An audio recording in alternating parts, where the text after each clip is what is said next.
ಸ್ಪಷ್ಟವಾಗಿ ನಿಮಗೆ ಗೊತ್ತಾಗ್ಬಿಡುತ್ತೆ. ಯಾವುದೇ ಕಾರಣಕ್ಕೂ ಸುದ್ದಿ ಮಿಸ್ ಮಾಡಬೇಡಿ, ತಪ್ಪದೆ ನೋಡಿ. ಆರಂಭದಲ್ಲಿ ನಾನು ಒಂದು ಮಾತನ್ನು ಹೇಳಿದೆ, ಈ ಸಂಚಿಕೆಯನ್ನು ನೀವು ನೋಡಲೇಬೇಕು. ಏಕಪಂಜರದ ವಿಚಾರಕ್ಕೆ ಸಂಬಂಧಪಟ್ಟಂಗೆ ನಿಮ್ಮಲ್ಲಿ ಏನೇನು ಪ್ರಶ್ನೆಗಳಿತ್ತು ಆ ಎಲ್ಲ ಪ್ರಶ್ನೆಗಳಿಗೆ ಇದರಿಂದ ಉತ್ತರ ಸಿಗುತ್ತೆ, ನೋ ಡೌಟ್. ಅಷ್ಟೇ ಅಲ್ಲ, ಇದೆಲ್ಲ ನೋಡಿದ ಮೇಲೆ ಇವತ್ತು ಗೃಹ ಸಚಿವರು ಏನು ಉತ್ತರ ಕೊಡ್ತಾರೆ ಅನ್ನುವಂಥದ್ದು ಕೂಡ ತುಂಬಾ ಸ್ಪಷ್ಟ. ದೂರುದಾರನ ಬಗ್ಗೆ ಎಕ್ಸ್ಕ್ಲೂಸಿವ್ ಸುದ್ದಿ, ಸ್ಫೋಟಕ ಸುದ್ದಿಯನ್ನ ಟಿವಿ ನಿಮ್ಮ ಎದುರು ಇಡ್ತಾ ಇದೆ. ಎಲ್ಲೆಲ್ಲೂ ಬಹಳ ಸಂಗತಿಗಳು ಗೊತ್ತಾಗ್ಬಿಡ್ತವೆ. ನೀನು ಲೀಗಲಿ ಕೂತಿದ್ರು ಕೂಡ ಇಲ್ಲೀಗಲಿ ಅನ್ನುವಂತ ಮಾತನ್ನ ಹೇಳ್ಬಿಡು. 2014ರಲ್ಲಿ ತಮಿಳುನಾಡಿಗೆ ಹೋಗಿ ಈ ವ್ಯಕ್ತಿನ ಭೇಟಿ ಮಾಡಿ ಒಂದು ತಂಡ ಅವನನ್ನ ತಲೆ ತೊಳೆದಿರುವಂತ ರೀತಿ ಇದು.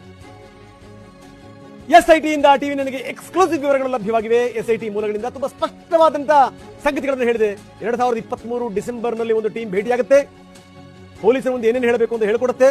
ಎಲ್ಲವನ್ನೂ ಕೂಡ ಪಾಯಿಂಟ್ ಹಾಕೊಡ್ತಾರೆ, ಬುರುಡೆ ಕೊಡ್ತಾರೆ. ಬುರುಡೆ ಕೊಟ್ಟರು ಕೂಡ ಅವರನ್ನೇನೆ ಬುರುಡೆ ತಂದು ಗುಂಪು ಹೇಗೆ ಹೇಳ್ತು ಆ ತರ ನಾನು ನಡ್ಕೊಂಡೆ. ಮುಗಿತಲ್ಲ ಅಲ್ಲಿ ಕತೆ, ಮುಗಿದೋಯ್ತು, ನೆಗೆದು ಬಿದ್ದೋಯ್ತು ಎಲ್ಲದೂ ಕೂಡ. ಏನು ಅವ್ನು ನಿಂತ್ಕೊಂಡು ವಿಚಿತ್ರ ಮಾಸ್ಕ್ ಹಾಕೊಂಡು ಆ ಕಡೆಗೂ ತೋರಿಸಿದ್ದೆ, ಈ ಕಡೆಗೂ ತೋರಿಸಿದ್ದೆ, ಈ ಕಡೆಗೂ ತೋರಿಸಿದ್ದೆ, ಆ ಕಡೆಗೂ ತೋರಿಸಿದ್ದೆ. ದೂರುದಾರನ ಪ್ರಕಾರವೇ ಇನ್ನೂ 2 ಕಡೆ ಶೋಧ ಆಗಿದೆ. ದೂರುದಾರರ ಹೇಳಿಕೆ ವಿಡಿಯೋನ ರೆಕಾರ್ಡ್ ಮಾಡ್ಕೊಂಡಿದೆ SIT ಮೂಲಗಳು ತುಂಬಾ ಸ್ಪಷ್ಟವಾಗಿ ಟಿವಿ ನನಗೆ ಹೇಳಿವೆ.